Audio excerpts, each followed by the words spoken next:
Assalamualaikum warahmatullahi wabarakatuh. Jadi kami dari kelompok 15 Indralaya akan mempresentasikan mengenai review laporan penelitian dengan judul degradasi surfaktan metil ester sulfonat menggunakan fotokatalis titanium dioxide. Yang laporan ini ditulis oleh Ahmad Sukarya dan juga Fauzi Ramdhani. Anggota kelompok 15 ada 3 orang, yaitu Sabrina Azahra dengan ujung NIM 018, Afif Satrio Utromo dengan ujung NIM 066, dan saya Anissa Disya Fitri dengan ujung NIM 091. Di sini isi dari presentasi ini ada abstrak, pendahuluan, tinjauan pustaka, metodologi penelitian, hasil dan pembahasan, dan juga kesimpulan dan saran. Abstrak di sini dijelaskan dengan kata kunci degradasi fotokatalis, metil ester sulfonat, semikonduktor, titanium dioxide, dan surfaktan. Nah, yang melatar belakangi penelitian ini itu sendiri adalah berdasarkan data BPS, penggunaan dan produksi surfaktan itu terus meningkat, terutama surfaktan anionik yang banyak digunakan pada deterjen dan bahan pembersih. Nah, salah satu surfaktan yang berkembang itu adalah metil ester sulfonat, karena lebih mudah terdegradasi dibandingkan linear alkyl sulfonat atau WAS. Nah, berbahan baku minyak bumi. Mes Mes ini berbahan dasar minyak nabati yang dinilai lebih ramah lingkungan. Namun penggunaannya ini yang secara berlebihan itu dapat menyebabkan akumulasi di perairan dan menimbulkan pencemaran di lingkungan. Nah, oleh karena itu, diperlukan teknologi pengolahan limbah untuk mendegradasi metil ester sulfonat menjadi senyawa yang lebih aman. Salah satunya melalui metode fotokatalis menggunakan titanium dioxide yang berpotensi mengurangi pencemaran perairan akibat surfaktan metil ester sulfonat. Rumusan masalah di sini ada 3, yaitu bagaimana pengaruh konsentrasi titanium dioxide terhadap degradasi surfaktan metil ester sulfonat. Yang kedua adalah bagaimana pengaruh waktu terhadap degradasi surfaktan metil ester sulfonat. Dan yang ketiga adalah bagaimana pengaruh sumber cahaya terhadap efektivitas titanium dioxide dalam mendegradasi surfaktan metil ester sulfonat.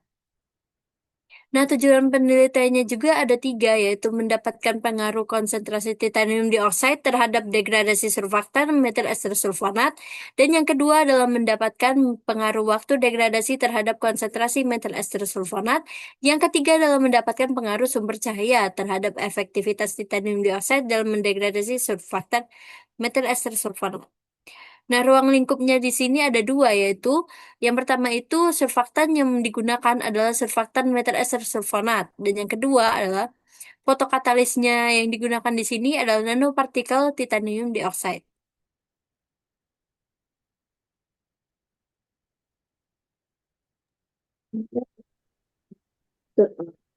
Surfaktan atau surface active agent itu adalah senyawa yang mampu menurunkan tegangan permukaan air.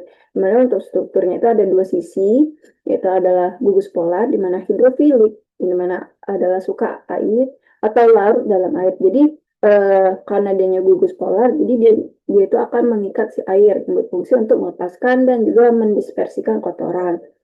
Untuk yang selanjutnya adalah gugus nonpolar atau hidrofobik. Nah, hidrofobik itu tuh nggak suka air atau menjauhi air. Jadi dia akan mengikat lemak dan kotoran. Selanjutnya adalah jenis dari surfaktan. Ada 4. Yang pertama adalah surfaktan anionik atau yang bermuatan negatif, paling banyak digunakan pada deterjen karena daya cucinya yang lebih tinggi. Terus ada surfaktan kationik, yaitu bermuatan positif, digunakan sebagai antibakteri dan juga pelembut pada kain. Untuk selanjutnya adalah surfaktan non-ionik, yang mana tidak bermuatan, stabil terhadap pH, dan juga sering digunakan pada kosmetik serta pembersih cairan. Yang terakhir adalah surfaktan amfoterik, yang mana memiliki muatan positif dan juga negatif. Jadi 2 muatan yang bersifat lembut dan banyak digunakan pada sampo seperti sabun bayi. Next. Selanjutnya adalah MES atau surfaktan anionik yang dengan struktur umum RCH, CH tangan 3, terus ada CH rangkap 2O dan OCH3 dengan metil SO3 Na. Di mana digunakan surfaktan mesin ini ada 5 kelebihannya. Yang pertama, methyl ester merupakan produk yang berasal dari sumber daya alam yang dapat diperbarui, yakni tumbuhan seperti kelapa, terus kelapa sawit, terus kayak kedelai maupun lemak hewan. Terus juga itu ketersediaan bahan mentah yang cenderung meningkat dari waktu ke waktu karena ya tadi sumber daya alam jadi berlimpah. Yang selanjutnya adalah methyl ester itu tuh lembut dan tidak mengiritasi kulit. Terus memiliki detergensi yang baik untuk air sehingga mengurangi agen pelunak air. Hal ini juga dikarenakan mesin itu tuh tidak sensitif terhadap ion kalsium. Selanjutnya karena dianya itu bersumber dari sumber daya alam, maka dia bersifat ramah lingkungan karena mudah terurai atau biodegradable. Untuk parameternya itu ini nabati yang daya alam sama yang konvensional. Dimana kalau misalnya konvensional itu dari turunan minyak bumi dan gas. Nah, sedangkan kalau nabati itu kayak tadi dari alam, jadi kayak minyak kelapa sawit, nabati dapat diperbarui. Terus untuk dampak lingkungan sendiri itu kalau misalnya konvensional itu tuh dapat menimbulkan pencemaran, sedangkan yang berbasis nabati itu ramah lingkungan. Terus untuk detergensinya itu kalau misalnya konvensional itu tuh standar, sedangkan untuk yang berbasis nabati sangat baik, bahkan pada jumlah atau dosis yang sedikit itu sedikit untuk mencemari lingkungan. Next. Misalnya adalah fotokatalitis I2, di mana mekanisme kerja itu adalah ada 3. Yang pertama semikonduktor, di mana TiO2 itu diaktifasi oleh energi foton sinar UV yang setara atau lebih besar dari dendritnya. Terus generasi charge carrier yang pertama itu adalah elektrod tereksitasi dari pita valensi FB ke pita konduksi dari ke CB, di mana setelah adanya eksitasi itu akan menimbulkan kayak perpindahan dari muatan H+ yang bermuatan positif dari pita valensinya. Lalu karena adanya peninggalan atau berpindahnya muatan H+ itu akan membentuk radikal bebas. Seperti yang ditunjukkan pada tampilan, di mana reaksinya itu ada H+ yang berpindah, maka dia akan membentuk radikal bebas karena nggak ada tangan yang bisa dipegang atau dia tidak bermuatan dengan muatan yang lain. Next. Asalnya adalah metode penelitian, di mana metode penelitiannya itu ada 4, di mana ada persiapan peralatan dan bahan, terus running penelitian, terus pengumpulan data dan analisis sampel, serta analisis data dan kesimpulan mengenai hasil penelitian. Next. Di sini untuk variabel penelitiannya itu tuh kalau misalnya uji pengaruh konsentrasi TiO2 terhadap degradasi surfaktan itu ada 3 variabel, yang mana variabel tetap, variabel bebas, dan juga variabel terikat. Yang mana variabel tetapnya itu adalah kadar surfaktan, terus waktu penyinarannya. Untuk variabel bebasnya itu adalah konsentrasi TiO2-nya. Nah, untuk variabel yang terikat itu adalah proses degradasi surfaktannya. Untuk kegiatan uji pengaruh waktu penyinaran terhadap degradasi surfaktan itu yang pertama adalah kadar surfaktan, terus yang kedua adalah konsentrasi TiO2 untuk variabel tetap, untuk variabel bebasnya itu adalah waktu penyinaran, untuk variabel terikatnya adalah proses degradasi surfaktan, dan yang terakhir adalah uji pengaruh sumber sinar, di mana variabel tetapnya ada 3, yang pertama kadar surfaktan, yang kedua konsentrasi PiO02, dan juga waktu penyinaran. Untuk variabel bebas, itu adalah sumber sinarnya. Untuk variabel terikatnya adalah proses degradasi surfaktan itu. Next. Untuk metode penelitian yang ini, alat dan bahan yang digunakan adalah untuk alat sendiri ada 9, itu adalah corong pemisah, gelas piala, terus labu ukur dengan 3 tipe, 100, 500, dan 1000 mili. Selanjutnya adalah neraca analitik, selanjutnya pipet ukur dengan ukuran 5 dan 10 mili, terus pipet volumetrik dengan ukuran 1 banding 0, terus 2, terus 3, dan juga 5 mili. Selanjutnya adalah reaktor fotokatalitis. Selanjutnya adalah lampu UV 10 watt dan spektrofotometer. Untuk bahannya sendiri ada hidrogen peroksida 30%, isopropil alkohol, klorofon, larutan biru metilen, larutan indikator phenolphthalein atau PP 0,5%, terus larutan natrium hidroksida 1 N, terus larutan pencuci, larutan sulfat 1N, dan larutan sulfat 6N, serta serbuk metilester sulfanet. Next. Untuk skema kerjanya dan peralatan itu, untuk skema kerjanya itu dimulai dengan persiapan alat dan bahan, pembuatan larutan surfaktan mes, metil ester, sulfanet, dan penambahan TiO02 ke dalam larutan surfaktan mes, terus dilanjutkan dengan uji degradasi surfaktan. Dilanjutkan dengan analisis kadar surfaktan menggunakan metode MBAS. Setelah mendapatkan hasil, maka adanya pengambilan data dan analisis hasil. Untuk skema perawatannya sendiri itu ada di dalam sinar UV dan juga sinar matahari. Next. Untuk metode pengumpulan data, itu pertama pembuatan larutan surfaktan tadi, terus dilanjutkan dengan pelatuhan surfaktan ke dalam air, maka kita dapat untuk menguji degradasi surfaktan, di mana pengambilan larutan, terus penambahan PiO02 ke dalam larutan, terus dilanjutkan dengan proses sonifikasi, dan terjadinya pemindahan larutan ke dalam reaktor fotokatalitis. Nah, di dalam reaktor fotokatalitis, maka terjadi proses degradasi surfaktan yang menghasilkan analisis kadar MES menggunakan metode MBS. Nah, untuk analisis kadar MES-nya itu sendiri, pengujian dilakukan dengan sesuai dengan SNI 066989 poin 51 2005 tentang cara uji kadar surfaktan anionik dengan spektrofotometer secara biru metilen, di mana digunakan untuk menentukan kadar surfaktan anionik dalam air dan air limbah secara biru metilen dan diukur menggunakan spektrofotometer dengan kisaran kadar 0,025 mg per liter sampai 0, mg per liter pada panjang gelombang 652 Newton-meter. Next. Untuk metode analisis MBAS tadi. Jadi, MBAS adalah suatu substansi yang memindahkan metilen biru zat pewarna kationik dari lautan ke dalam cairan pelarut organik yang tidak larut dalam air. Jadi metode MBAS itu tuh sangat cocok digunakan untuk menentukan konsentrasi suatu surfaktan anionik di dalam air ataupun limbah cair. Untuk perhitungan sendiri itu adalah kadar surfaktan anionik dalam satuan miligram per liter sama dengan C dikali Fp, di mana C adalah kadar yang didapat dari hasil pengukuran dengan satuan miligram per liter, dan Fp adalah faktor pengenceran.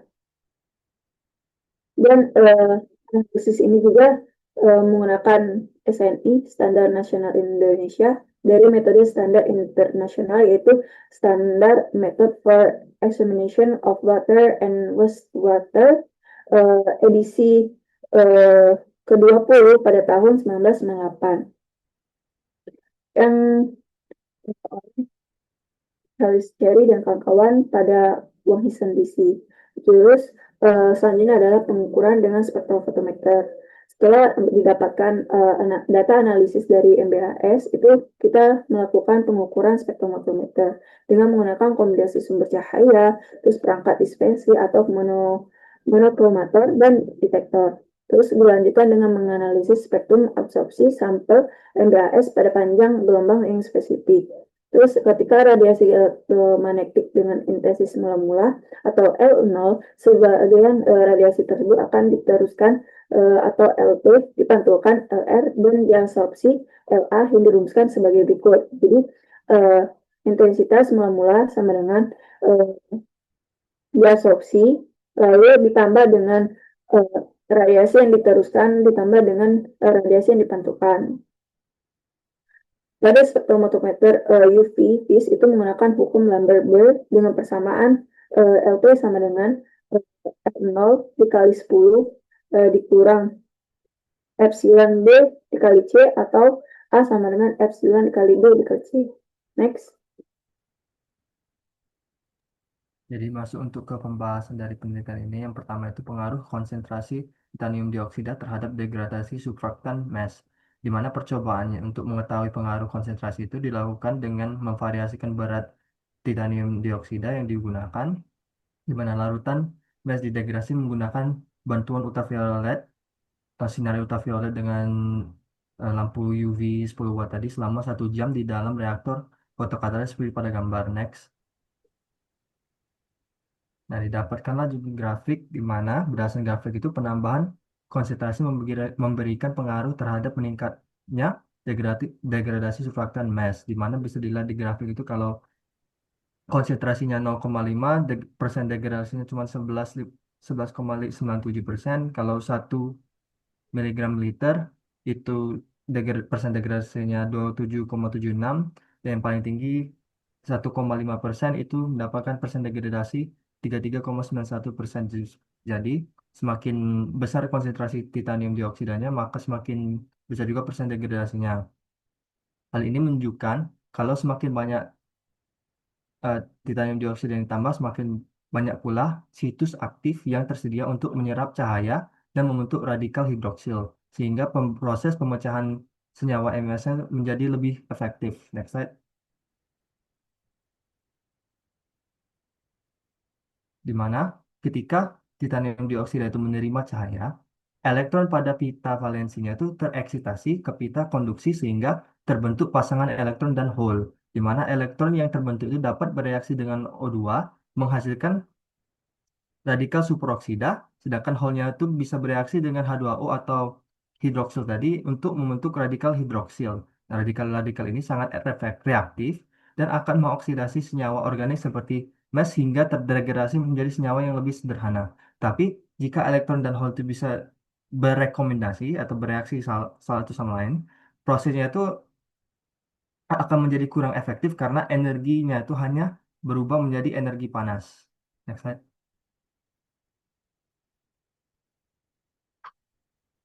Next slide. Nah, ini juga ada pengaruh waktu penyinaran terhadap degradasi surfaktan mass, di mana larutan massnya itu didegradasi dengan bantuan sinar UV lagi dengan beberapa variasi waktu, yaitu 1 jam, 2 jam, dan 3 jam. Mana mendapatkan grafik kalau semakin lama waktu penyinaran, maka semakin besar juga persentase degradasi surfaktan mass yang diperoleh. Seperti kalau dalam 1 jam itu mendapatkan 89% degradasi, di mana 2 jam itu 33,63 dan 3 jam itu 41,56. Hal ini terjadi karena waktu penyiraman yang lebih lama itu pasti memberikan kesempatan lebih besar bagi fotokatalis untuk menghasilkan radikal hidroksil. Jadi jumlah mass yang terdegradasi itu juga semakin meningkat dan semakin banyak. Namun kenaikan pada interval waktu itu yang lebih lama itu mulai melambat karena konsentrasi massnya itu yang semakin berkurang. Jadi dia ke persen kenaikannya tuh semakin lama itu akan semakin berkurang. Next slide. Nah, ini juga ada pengaruh jenis sumber sinar terhadap efektivitas fotokatalis TiO2, di mana percobaannya dilakukan memvariasi sumber sinar yang digunakan yaitu sinar UV dari lampu ultraviolet 10 watt tadi dan juga sinar matahari. Dapatkanlah grafik seperti pada gambar, di mana sumber sinar matahari itu menghasilkan degradasi yang lebih besar dibandingkan dengan lampu UV, di mana bisa dilihat kalau pada bagian sinar matahari itu persen degradasi yang paling tinggi itu pada 3 jam yaitu 55,72%, sedangkan kalau dengan sinar UV sendiri itu hanya mencapai 41,56%. Nah, hal ini menunjukkan bahwa sinar matahari lebih efektif dalam membantu kerja fotokatalis TiO2 karena memiliki intensitas dan spektrum cahaya yang lebih luas, sehingga energi foton yang diterima juga lebih besar untuk membentuk radikal hidroksil. Next slide.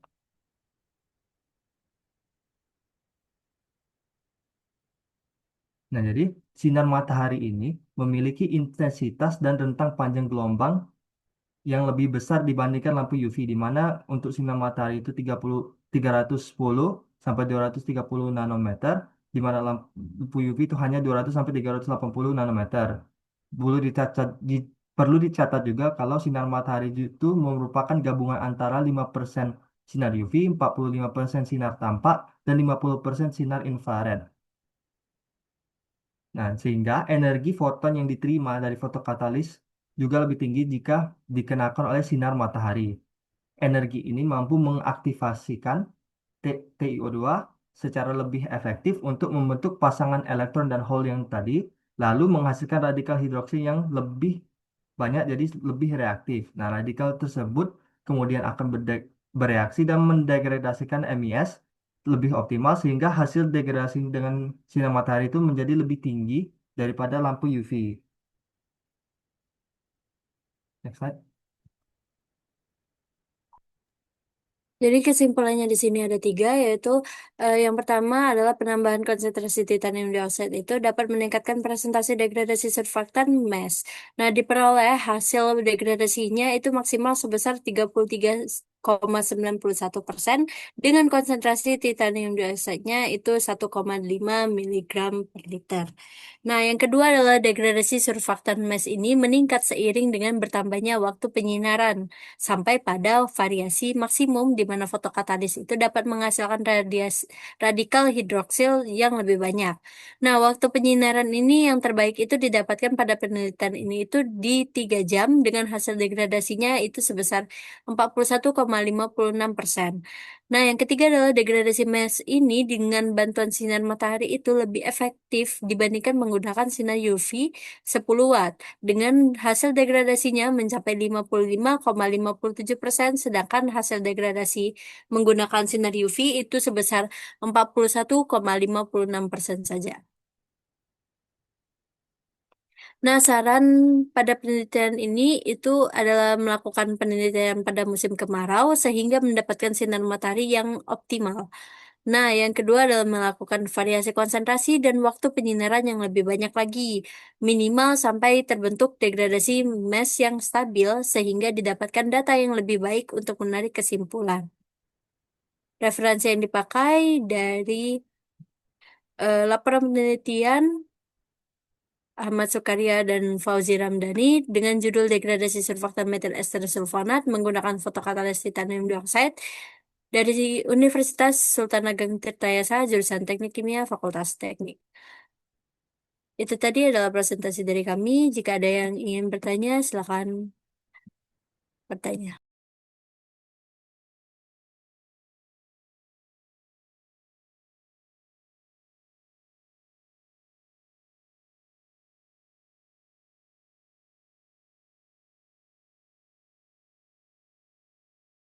Boleh, Karila?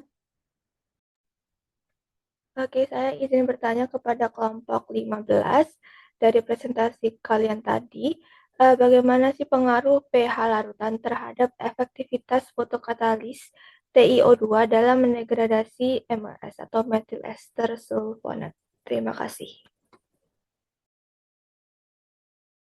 Oke, lanjut langsung ke Luvita. Ya baik, terima kasih izin bertanya. Penggunaan TiO2 sebagai fotokatalis kan memang terbukti efektif untuk degradasi surfaktan MS.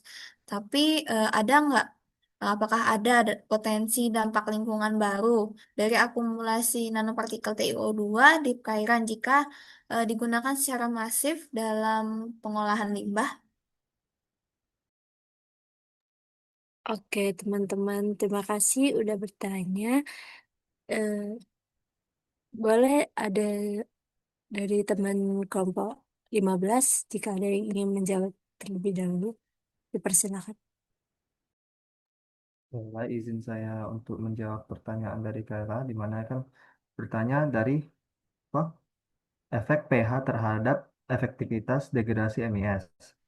Jadi MES itu kan merupakan surfaktan anionik yang bermuatan negatif. Nah, pada kondisi asam tuh, permukaan titanium dioksida itu cenderung bermuatan positif sehingga terjadi gaya tarik elektrostatik antara titanium dioksida dan MES.